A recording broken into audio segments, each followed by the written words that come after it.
my beautiful bookish friends, I'm Bowen and welcome to my channel. This video is going to be my October wrap up. As we know, if you've been on my channel for any amount of time, I'm not necessarily a horror thriller type of person, I'm more of a romance girly, but I still managed to read monsters, demons, aliens, and murder this month. So let's get into all of the books that I read in the month of October. I think the way I'm going to organise these books is I'm going to go from like the least Halloween to the most Halloween. I know which one I'm finishing with, that's for sure.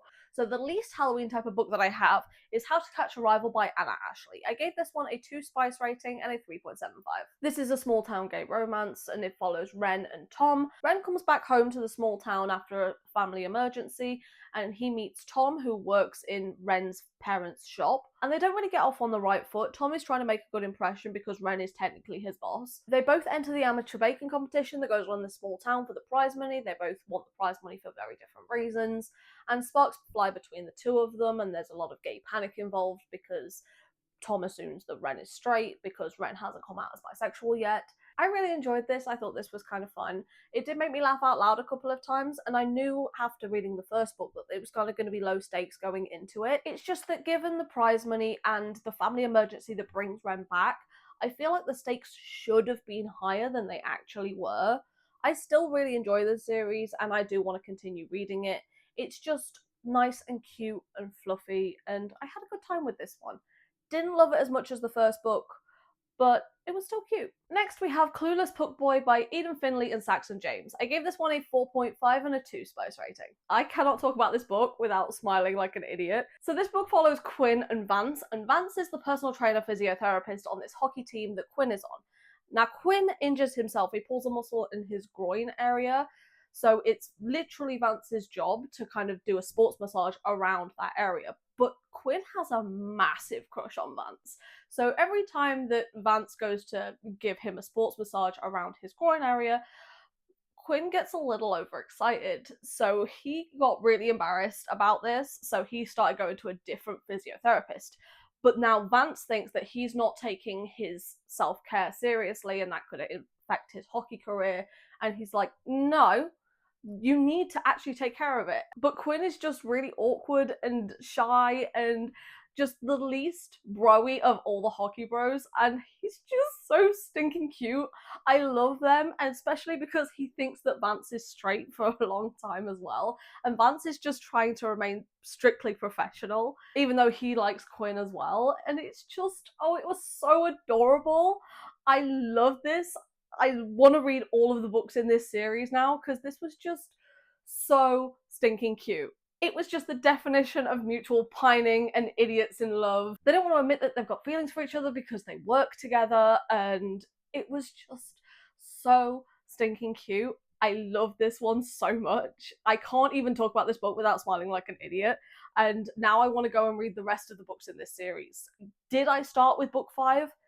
Yes, because it's the one that sounded the best to me, but I now want to go and read all the books in this series because it was just so much fun. I love this. Next we have Darn It All by Evie Mitchell. I gave this one a 3.75 and a 2 spice rating. This book follows Theo and Mia, and this is a friends to lovers kind of story, and Theo signs up Mia to be on a fashion design reality TV show, but he kind of didn't read the fine print first, and it's a fashion design TV show for couples. So he agrees to be her fake boyfriend so she can go on this TV show because she's a fashion designer. So it's very much a fake dating romance, and it was cute. I had a good time with this. Theo is the definition of golden retriever. I like the representation in this because she has anxiety and she's demisexual and he is an amputee. And I like the texting banter in it. Any form of epistolary type of book, I always really love. It was another competition book, just like How to Catch a Rival, but this one had the added TV show aspect of it. There was something about it, and I can't put my finger on what it was, but it just didn't hit for me. It was enjoyable for sure, but I just didn't love it. I didn't gravitate towards it, and honestly, I don't think I would ever think about this ever again. Then we have Callie's Catastrophe by Ruby Dixon. I gave this one a 3.5 and a 2 spice rating. This is one of the books in the Ice Home series, which is the companion series to the Ice Planet Barbarian series, and this one follows Callie and Emtok. This is book 8 of the spin-off series. There was 19 books in the first one and 16 books in this series.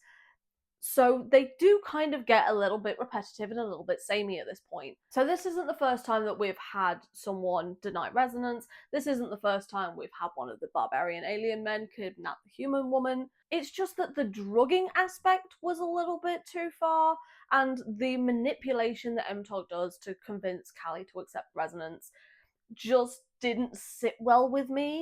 Don't get me wrong, Callie does annoy me in this as well. Nowhere near as much as MTOG does, but with Callie, she could have had an honest and open conversation about what he meant when he said what he said.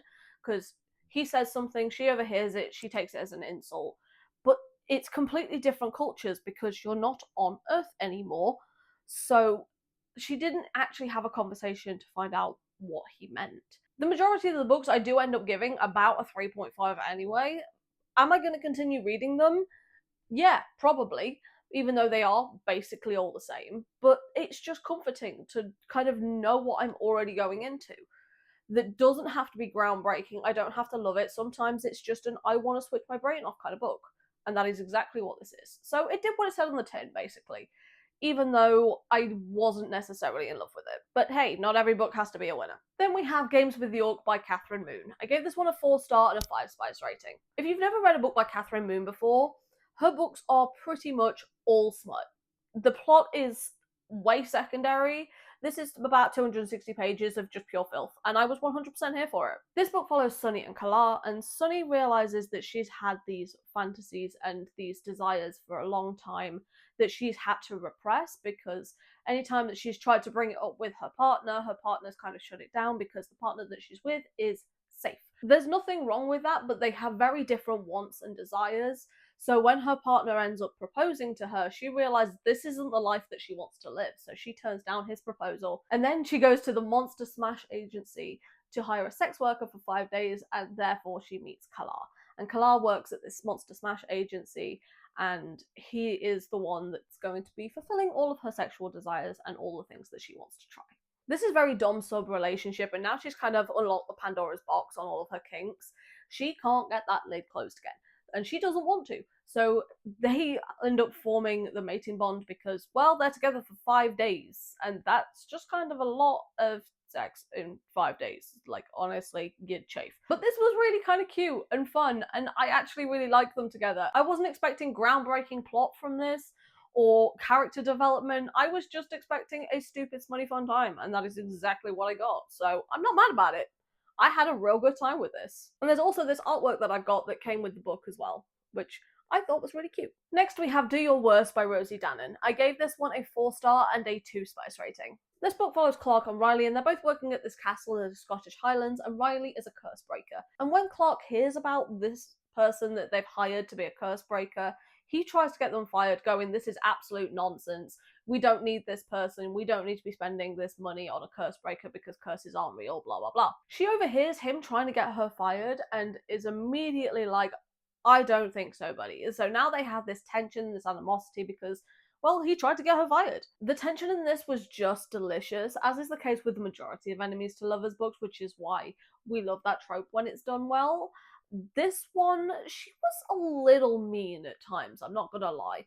That kind of did bother me. There was one scene I'm thinking of in particular. Now, I'm not gonna spoil it for you, but what she said was way out of line. The more time they spend together, the more he sees that what she does has a lot of merit, especially considering all the other shenanigans that are going on and the way that it pushes them together and the history of this castle and everything. I had so much fun with this. It was just really cute and really fun. I wouldn't say that this one is witchy in vibes because we're not quite there yet. She doesn't have any magical powers. It's just more weird, superstitious, spiritual things rather than actual magic. So that's why it's kind of in the middle of this wrap up, but I really did enjoy this one. This one was kind of fun. Next we have King of Crows by Libba Bray. I gave this one a 3.75. And a 3.75, I'm going to be perfectly honest, was kind of generous. This one gave severe middle book syndrome, and it's the last one in the series. Now, I'd heard so many people talk about the Diviners and how much they love the Diviners, and I thought, maybe naively, that they meant the entire series. Apparently, they weren't talking about the last book, because the last book, I'm gonna be honest, kind of sucked. I don't really want to talk about what happens in this one too much, because it is the last one in the series, but they were separated for quite a lot of this book, and there was different like journeys and traveling with different groups of them. And when they did all get together, it just felt really paced weird, especially considering how incredible the first three books were. This one feels like it fell on its face at the last hurdle. When some of the things that happened to some of these characters in this book, the characters that we have been with for 2,000 pages, it didn't have the emotional impact that it should have done, especially considering how much I love some of these characters. I feel like it should have hit harder, but because it was just meandering for so much of this final book, it just didn't hit the way I wanted it to. I was kind of really disappointed in this one. I mean, don't get me wrong, do I still love the series as a whole? Yes. But this was just not it, and I'm kind of sad about it, if I'm honest. Then we have Everyone in My Family Has Killed Someone by Benjamin Stevenson. I gave this one a 4-star. Now, this is a kind of murder mystery type of book, and I listened to this on audio. Now, I don't think I read mystery books correctly because I'm not there trying to figure out what the mystery is and who done it or anything like that. I'm honestly just along for the ride. I feel like this is going to be very hit or miss for people considering the way it is told, the way that the narrator talks directly to the reader, and I feel like that's a story device that people either love it or they hate it. Personally, I quite enjoyed it. I really enjoyed this one. It was a lot of fun just to listen to while I was doing some baking. The reveals did kind of get me, but again, I wasn't trying to puzzle it out. And it's kind of weird to call a murder mystery book a silly fun time, but this was a silly fun time. I really enjoyed this one. I would definitely listen to this one again. I did like the isolated setting and all of the family drama and everything. It was just really fun. I really enjoyed this one. I don't really have much to say about it, to be honest. It was just a silly, goofy, fun time. Then we have A Soul to Heal by Opal Rain. I gave this one a 4.5 and a 2 spice rating. This book follows Delora and our Duskwalker, who I'm going to refer to as Nameless for this. He does get a name throughout this book, but I feel like it's a little bit of a spoiler, so he is nameless for now. And Delora gets thrown into the Vale by the people in her town after she goes full cell block tango on her piece of shit cheating husband and the 19-year-old that he was sleeping with, who happened to be the leader of this town's daughter. And you know what? We support women's rights and we support women's wrongs on this channel, so not mad about it. The girl knew that she was married, therefore she ended up executing the both of them. And for this, she gets thrown into the Vale, where she lands directly on top of Nameless. Delora has pretty severe depression, so she doesn't really give a flying fuck nugget what happens to her after she's been thrown into the Vale. So she is more than willing to give her soul away to Nameless, and he uses that to kind of take care of her. There is something that I am going to say that is a good chunk of this book that is actually considered a spoiler, so I'm giving you the warning now. But this book also very heavily has the pregnancy trope. They do end up having a kid together in this, and it's navigating a human and a Dustwalker child, and her going through postpartum depression because she already has depression anyway, so adding the postpartum bit in wasn't too much of a stretch, let's be honest. And I personally think that PPD was done really, really well. But I don't have kids, I've never been pregnant, I've never experienced PPD. My opinion on this is void. Okay, so I don't know whether it was done well, it's just in my opinion it was, but my opinion don't mean shit, so. And this entire book is a lot of hurt comfort. Now, Nameless, his character, who we meet in book 1, he made this book for me. I thought he was so sweet, so adorable. And I don't really get how this could be considered a dark romance. Like, yes, it's dark in vibes, but he was just so sweet. Like, genuinely sweet. Not like dark romance sweet. Like, he was adorable. I am looking forward to getting to more books from this series. This was just so stinking cute. I had such a good time with this. Then we have Nettle and Bone by T. Kingfisher. I gave this one a 4.25.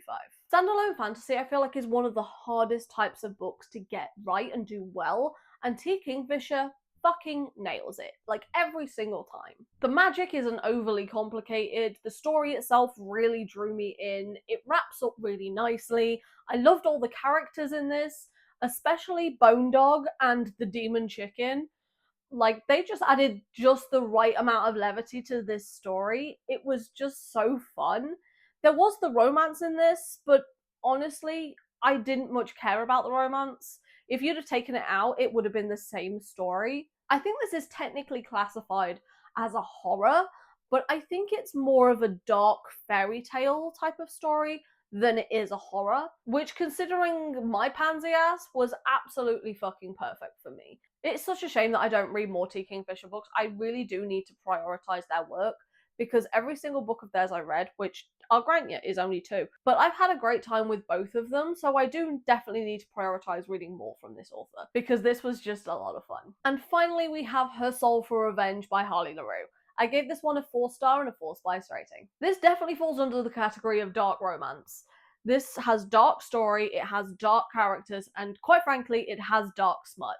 I have tried to read dark romance in the past, and for the most part, it's not for me, but this one had such compelling storytelling that it really did actually work for me, surprisingly. Because of the plot and everything that had happened to the characters' personalities and the darkness of the smut made sense. When I say the darkness of the smut, I'm not used to reading about books with knife play in it, so that was a little jarring for me, if I'm perfectly honest, but that made perfect sense for the characters themselves.